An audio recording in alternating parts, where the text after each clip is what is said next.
Good morning, all my dear students. Today, I will read you your fifth chapter, A Harp of Fish Bones. मछली हड्डियों से निर्मित एक वीणा के बारे में एक बहुत ही अच्छी कहानी है, बहुत ही इंटरेस्टिंग कहानी है। इसके पीछे जो हमें सीख मिलती है वो ये है कि अगर हम कुछ करने के लिए ठान लें तो उसके लिए हमारा स्टेटस भी मायने नहीं रखता है। ज़रूरत होती है तो केवल विल पावर की, हमारे इच्छा शक्ति की ज़रूरत होती है जो हमें किसी भी काम को करने के लिए मजबूत बनाती है। तो इसी के साथ हम इस लेसन को प्रारंभ करते हैं। इसमें एक छोटी सी लड़की है नेरियन, जिसकी कहानी इस पूरे लेसन में बताई गई है कि कैसे वो अपने फैमिली से बिछड़ जाती है और वो एक चक्की वाले के साथ रहती है। फिर वहाँ से वो अपने फादर को ढूंढने के लिए कैसे निकलती है, किस तरह से वो एक हार्प बनाती है, ये सारी कहानी उसके बारे में, यानी उसकी लाइफ की पूरी स्टोरी इसमें आपको देखने को मिलेगी। तो देखते हैं, पढ़ते हैं, बहुत इंटरेस्टिंग है और हम उम्मीद करते हैं कि आप लोगों को भी इसकी कहानी बहुत अच्छी लगेगी।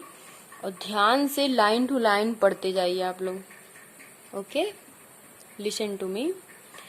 Little Nerien lived in a old mill near the edge of the forest. एक जंगल के किनारे छोटी बच्ची नेरियन एक चक्की के किनारे वो रहती थी। Little Nerien lived in the old मिल, वो चक्की में रहती ही थी। एक पुरानी चक्की की दुकान थी जहाँ पे वो रहती थी और वो जंगल के किनारे पर था। एड्ज मतलब होता है किनारा, नियर मतलब नजदीक, यानी जंगल के किनारे पे ही वो चक्की थी जहाँ पे वो रहती थी। सी वाज एन ऑर्फन, वो एक अनाथ थी। ऑर्फन मतलब अनाथ होता है जिसके माँ बाप ना हो। So she lived with an old miller, इसलिए वह एक बूढ़े चक्की वाले के साथ रहती थी जिसका नाम था टिमोरस। तो चक्की तो आप लोग जानते होंगे, जहाँ पे गेहूं, बाजरा, ये सारी चीजें पीसी जाती हैं, ये सारे काम होते हैं, उसी को हम चक्की कहते हैं। तो एक पुराने चक्की वाले के साथ वो रहती थी जिसका नाम था टिमोरस, यानी उसकी एज हो गई थी, वो थोड़ा सा बूढ़ा हो गया था। Timorous was a lazy old man and he made नेरियन वर्क हार्ड। टिमोरस एक बहुत ही आलसी बुढ़ा था बहुत ही आलसी था वो, और नीरेन से वो बहुत कठिन परिश्रम करवाता था, यानी काफी काम लेता था उससे। जबकि नीरेन एक छोटी सी बच्ची थी तब भी उससे वो काम लेता था। But Niren could never work long in any house, लेकिन वो किसी भी घर में ज्यादा देर तक काम नहीं करती थी। यानी वो भेजता तो था काम करने के लिए, लेकिन वो कहीं टिक नहीं पाती थी, यानी वो काम मन से नहीं करती थी। She let the bread burn while she ran outside to listen to the cuckoo, said the villagers. Villagers उसके यानी गांव वाले ये कहकर उसको अपने घर से निकाल देते थे कि जब वो रोटी तवे पे डालती है, ब्रेड मतलब रोटी, तो उसको जलता हुआ, बर्न यानी उसको जलता हुआ छोड़कर भाग जाती है। यानी रोटी तवे पे पड़ी है और वो चली गई कोयल की आवाज सुनने के लिए। कुक्कू मतलब कोयल की आवाज, ऐसा गांव वाले कंप्लेन करते थे। When she was helping me cut hay, hay मतलब होता है पुआल या पैरा। जब वो, या फिर इसको हम पुआल पैरा ही से ले लीजिए इसको। When she was helping me cut hay, जब वो मुझे मेरी मदद करती थी पुआल काटने में, she asked so many questions that my ears ached for 3 days, complained others। और कुछ लोग तो ऐसा कहते थे कि जब वो मेरे साथ मेरे पुआल को कटवाती है, मेरे मतलब गाय के चारे को जब कटवाती है, घास फूस को, तो इतने प्रश्न करती है कि हमारे कान दर्द होने लगते हैं। एज्ड मतलब दर्द होना, यानी सबकी कुछ न कुछ कंप्लेन है कि नीरेन अच्छे से काम नहीं करती है। लेकिन जो ओल्ड मिलर था, बूढ़ा चक्की वाला था, वो उससे काम लेना चाहता था, लेकिन नीरेन कहीं भी लगन से काम नहीं करती थी। कंप्लेन मतलब शिकायत करना। एट लास्ट, और अंततः, नेरेन वेंट टू वर्क फॉर शैरून। शैरून के घर पे काम करने के लिए गई। एक बूढ़ी महिला है जिसके यहाँ वो काम करने के लिए जाती है लास्ट में। आई स्ट्रेंज ओल्ड वुमेन, एक विचित्र बूढ़ी महिला है। Sairoon had heard her singing as she worked, Sairoon उसके गाने को सुनती थी। जब वो नीरेन काम करती थी तो कुछ गुनगुनाती थी, तो सैरून उसके गाने को बहुत ध्यान से सुनती थी और कहती थी सिंग चाइल्ड, सी कमांडेड वन डे, एक दिन तो उसने ये कहा, उससे आदेश दिया, कमांडेड मतलब आदेश देना, सिंग चाइल्ड गाओ बेटा, उससे कहा कि बेटा और गाओ। Neren felt afraid but she began to sing, Neren तो वो हो गई, डर गई, आफ्रेड मतलब डर जाना, भयभीत हो जाना, और फेल्ट मतलब महसूस किया, यानी उसने डर महसूस किया, लेकिन फिर वो गाना शुरू कर दी। देन सैरून टोल्ड हर, उसके बाद सैरून ने उससे कहा, your father used to sing too, तुम्हारे पिता भी गाया करते थे। यूज्ड टू का हम प्रयोग हेल्पिंग वर्ब की तरह है और इसका प्रयोग हम पास्ट में आदत दिखाने के लिए करते हैं। तो कहते हैं कि तुम्हारे पिताजी भी ऐसे ही गाया करते थे। Neren had not heard anything about her father, अभी तक नेरेन ने अपने पिता के बारे में कुछ भी नहीं सुना था। सो इसलिए she begged Sairoon to tell her more about him, इसलिए उसने सैरून से ये आग्रह किया, बेग्ड मतलब आग्रह किया, प्रार्थना किया कि कृपया करके मेरे पिताजी के बारे में मुझे और कुछ बताइए। He came over the mountains from a great city said Sairoon, Sairoon ने कहा कि तुम्हारे पिताजी, ही कौन है, तुम्हारे पिताजी की जगह पे, उसके फादर की जगह पे ये प्रोनाउन आया है he came over the mountains from a great city, वो पहाड़ से आए थे और पहाड़ पर एक बहुत बड़ा सा क्या है, एक शहर है, उस शहर से तुम्हारे पिताजी यहाँ आए थे, ऐसा सैरून ने कहा। There were many rich people there and music was always played in the temples, वो शहर, वहां पे बहुत धनी धनी लोग रहते हैं। सैरून ने कहा कि जहाँ से तुम्हारे फादर आए हुए थे वहां पे बहुत धनी लोग रहते हैं और वहां के मंदिर में, टेम्पल्स मतलब मंदिर, वहां के मंदिरों में हमेशा म्यूजिक बजा करता है, हमेशा संगीत बजा करता है। ये देखिए नीरेन है, छोटी सी बच्ची है, कैसे बैठ के सोच रही है।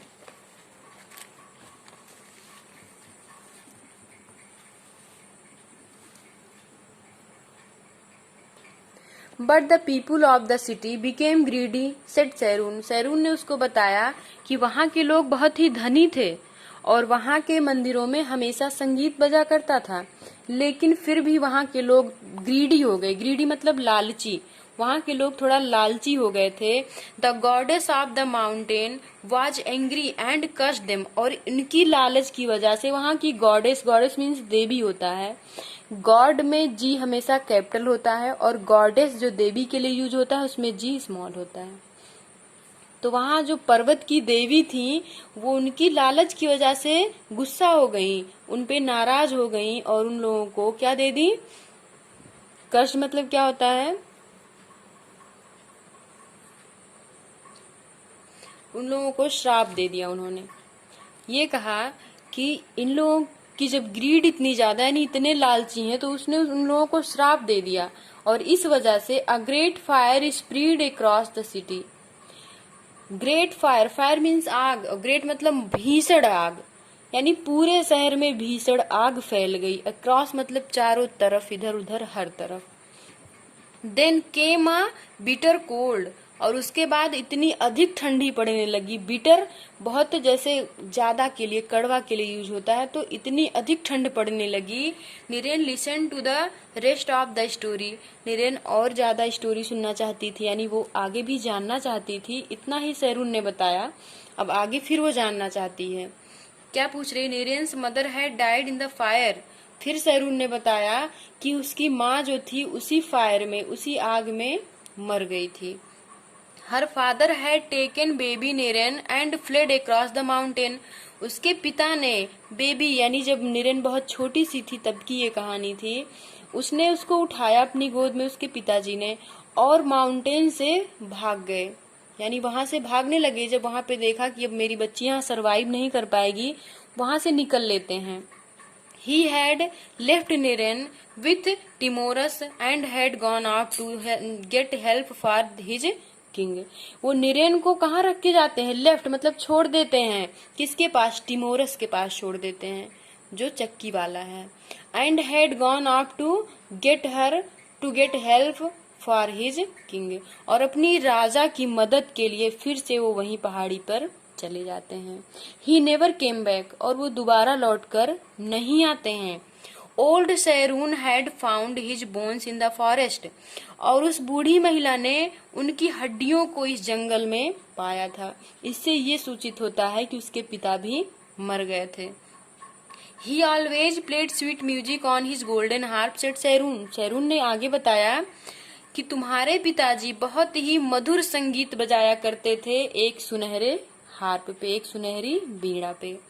What is a harp? Asked little Niren. Niren ने पूछा कि ये हार्प क्या होता है, ये बीड़ा क्या होती है, उस पे क्या होता है, कैसे म्यूजिक निकलता है। यानी क्वेश्चन उसके, जब बच्चे छोटे होते हैं तो उनके क्वेश्चन बहुत ज्यादा होते हैं। जैसे आप कोई चीज नहीं जानते हैं तो उसके बारे में, तब ये क्या है, कैसे है, क्यों है, कहाँ है, इतने सारे क्वेश्चन आप करते हैं कि आपके फादर और आपके टीचर आप पे एंग्री हो जाते हैं। तो उसी तरह से उसने भी क्वेश्चन किया कि ये बीड़ा क्या होती है, क्योंकि वो जानती नहीं उसको। When Sairoon told her what a harp was, जब सैरून ने उसको बताया कि एक बीड़ा क्या होती है, तो नीरेन ने डिसाइड कर लिया, उसने यह निश्चित कर लिया, डिसाइड मतलब निश्चित कर लेना, to make one for herself. Herself मतलब स्वयं के लिए। नीरेन स्वयं के लिए ये निश्चित कर लिया कि वो एक बीड़ा अपने लिए बनाएगी। सी dived into the deep mill pool and caught a big fish। Dived मतलब गोता लगाया, यानी उसको डुबकी लगाने आता था, तैर लेती थी, तो वो गई और मिल के बगल में ही एक पूल बना हुआ था, वहां से एक बड़ी सी फिश पकड़ के ले आई, यानी मछली पकड़ के ले आई। She dried the bones of the fish and joined them together to make a strange harp, और उसने ड्राइड किया, उसको सुखा लिया, उसकी बोन्स को, मछली को एकदम सुखा दिया, उसकी हड्डियां एकदम सूख गईं। उसके बाद उसने उसकी हड्डियों को ज्वाइंट करके एक दूसरे से, टुगेदर यानी उन हड्डियों को एक दूसरे से ज्वाइंट करके उसने एक विचित्र बीड़ा बनाया। स्ट्रेंज मतलब विचित्र सी, बहुत ही विशेष टाइप की थी वो। Then she learn to play lovely watery music on it, और तब उसके बाद उसने उस पर एक बहुत ही मधुर प्यारा संगीत बजाना सीखा। वाटरी म्यूजिक सीखा, यानी पानियों की कलकल सी करती हुई ध्वनि के साथ वो म्यूजिक निकलती थी। Nerryn they decided to look for her father city, और उसके बाद नीरेन ने यह निश्चित किया कि वो अपने पिता के शहर को देखने जाएगी।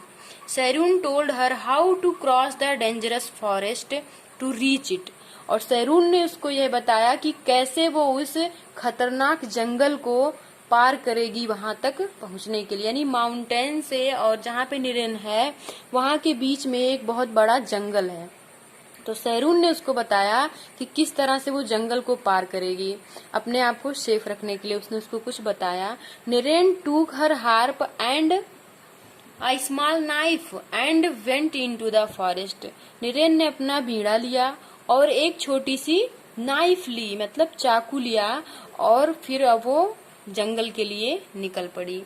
हियर इट वॉज डार्क, अंधेरा हो गया था। Under the tall trees the grass grew as high as her waist, पेड़ों के नीचे पहुंची, वहां पे जो घास फूस थे इतने बड़े थे कि उसकी कमर तक पहुंच रहे थे, यानी कमर से भी, as high as her waste यानी कमर से भी ऊपर जा रहे थे वहां पे जितने भी घास फूस थे। इधर देखिए ये दृश्य, ये वल्चर है जो उसको परेशान करेगा, ये सारे सब सीन है उस जंगल के। She could not pass through it, वो उसको पार नहीं कर पा रही थी, जंगल को पार नहीं कर पा रही थी, इतने बड़े बड़े घास थे, उसको प्रॉब्लम हो रही थी। So she cut it with her knife, इसलिए उसने उसको अपने चाकुओं से काटना शुरू किया, यानी काटती थी, उसके बाद से कदम आगे बढ़ाती थी। इस तरह से वो जंगल को साफ करते हुए अपना रास्ता बनाते हुए आगे निकलती जा रही थी। सडनली अचानक huge grey vulture came flying at her, flying मतलब उड़ते हुए, अचानक एक ह्यूज ग्रे वल्चर, एक भूरे कलर का बहुत बड़ा सा, ह्यूज मतलब विशाल, एक गिद्ध वहां पर आया उसके ऊपर उड़ते हुए। Niren quickly played a sad tune on her harp, और तुरंत ही, क्विकली मतलब तुरंत, शीघ्रता से नीरेन ने अपने बीड़ा पर एक सैड ट्यून बजाना शुरू किया, एक दुख भरी म्यूजिक बजाना प्रारंभ किया उसने अपनी बीड़ा पर। The vultures dropped to the ground vulture जो थे ढेर सारे, 2-4 थे, वे ग्राउंड पर गिर गए यानी जमीन पर गिर गए। ड्रॉप्ड मतलब गिर जाना, टपक पड़े। बिकम ड्राउजी, ड्राउजी मतलब निष्क्रिय हो जाना, यानी अब वो उसको परेशान नहीं कर पाएंगे वो। विथ नीरेंस म्यूजिक यानी and fail asleep, fail asleep यानी गहरी निद्रा में सो जाना, चिर निद्रा यानी मृतक अवस्था हो जाना, जैसे सुन्न हो जाना। इस तरह से वो वल्चर्स गिर पड़े और निष्क्रिय हो गए। So Neren passed safely through the forest and came to a tall mountain covered with ice. इसलिए नीरेन वहां से अच्छे से, सेफली मतलब सुरक्षित रूप से उस जंगल से निकल सकी, यानी उसको पार कर सकी, और जाकर के कहाँ पहुंची, उस लंबे बड़े ऊंचे माउंटेन पे पहुंच गई जो पूरी तरह से बर्फ से ढका हुआ था। आइस मतलब बर्फ, कवर्ड मतलब ढका होना। Niren played her harp and all the ice fail away. Niren ने अपने वीणा को बजाना शुरू किया और जितनी भी आइस वहां पर बर्फ जमी थी सब वहां से गायब हो गई। There on the mountain was her father city, और वहां पर तब उसको जब आइस वहां से क्लियर हुई यानी बर्फ जब साफ हो गई तो वहां पे उसको अपने पिता का शहर दिखाई दिया। Nerryn walked through the town till she came to a temple. Nerryn उस टाउन को क्रॉस करती हुई एक टेम्पल में पहुंचती है, एक मंदिर में पहुंचती है, यानी उस शहर को क्रॉस करती हुई वो मंदिर में पहुंचती है। Many richly dressed people were there, वहां पर बहुत सारे धनी लोग अच्छे अच्छे कपड़े पहने हुए यानी राजसी पोशाक में वहां पर पड़े हुए थे, वहां पर थे। But they all seemed fast asleep, लेकिन वे सभी लोग मृतक दिखाई दे रहे थे, यानी चिर निद्रा में सोए हुए थे सब। Neren was sad to see this, Neren उसको देखकर, उन लोगों को देखकर बहुत दुखी हुई। She decided to play her harp for the goddess of the temple, उसने उस मंदिर की देवी के लिए अपने बीड़ा को बजाने के लिए निश्चित किया। डिसाइड मतलब निश्चित करना। Neren played her strange music and lo and behold, lo मतलब लुक एंड बिहोल्ड, उसने अपने म्यूजिक पर, उसने अपने वीणा पर एक विचित्र संगीत बजाना प्रारंभ किया और उन लोगों को देखा, जो बिहोल्ड किया उसने। बिहोल्ड मतलब एक टक देखते रहना किसी चीज को, तो जो उसने वहां पर बिहोल्ड किया, जो देखा, वो क्या था। All the people woke up and started to dance, सारे मृतक लोग उठकर बैठ गए और सभी लोग नृत्य करने लगे। Niren found the old king and told him about her father, Niren ने वहां पर एक बूढ़े राजा को देखा और उनसे अपने पिता के बारे में पूछा, बताया, उनको कहा कि मैं उनकी पुत्री हूँ, मतलब हर कहानी जो उसको सैरून ने बताई थी सब उनसे कह डाला। But that was my only son said the king, राजा ने कहा कि लेकिन वो तो मेरा इकलौता बेटा था। अब यानी अब उसके ग्रैंडफादर निकले, वो जो राजा थे वो नीरेन के ग्रैंडफादर निकल गए, दादाजी। He wept to hear that he was dead, वो बेचारे ये सुनकर कि उसका बेटा मर गया है वो रोने लगे। वेप्ट यानी रोने लगे। The king remembered the words of the goddess, राजा ने उस रिमेम्बर्ड मतलब स्मरण करना, उसने स्मरण किया उस देवी के शब्दों को। सी हैड सेड, उसने कहा था, यू आर विक्ड पीपुल, तुम सभी लोग गलत हो, कायर हो। विक्ड मतलब कायर होना। उसने कहा कि तुम सभी लोग कायर हो। आई शैल नॉट स्टे हियर, मैं यहाँ अब और रुक नहीं सकती, यानी जो गॉडेस थी वो उस सिटी के लोगों को छोड़कर जाने का डिसाइड कर ली। I will come back only when I hear music played by a harp that comes from the water, मैं केवल अब तभी यहाँ पर आऊंगी वापस जब मैं कोई संगीत सुनूंगी और वो किसी बीड़ा पर बजेगा, और वो म्यूजिक कैसा होगा, जो पानी की आवाज के साथ आएगा। Niren had made this come true, और नीरेन ने इसको सत्य कर दिया था, क्योंकि नीरेन ने जो बीड़ा बजाई थी, शिप की बनाई थी, और उस शिप के बीड़े को जब वो फिश के बीड़े को जब वो बजाती थी, यानी फिश को सुखा करना उसने बनाया था, और जब वो बीड़ा बजता था तो उससे पानी का संगीत निकलता था। Neren was happy to stay with her grandfather. Neren बहुत खुश थी अपने ग्रैंडफादर के साथ रह करके। But she did not forget old Sairoon, लेकिन वो उस बूढ़ी महिला सैरून को नहीं भूल पा रही थी। She went back to look for her, वो उसको देखने के लिए जाना चाहती थी। But the old women had vanished, जब वो गई वहां पे तो वहां पे वो बूढ़ी महिला नहीं थी। वैनिस्ड मतलब गायब हो जाना। सैडली, दुखी होकर के, Nerryn return to the city, फिर से वो अपने शहर वापस आ गई अपने ग्रैंडफादर के पास। वन डे, एक दिन, while she was praying in the temple,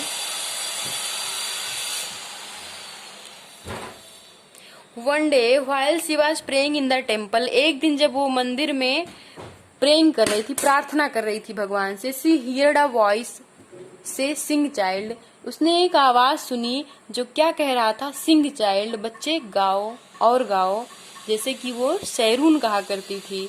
नेरेन looked about her very surprise, यानी बहुत ही चौंक करके नेरेन ने उसकी तरफ देखा, लेकिन वहां उसको कोई दिखाई नहीं दिया।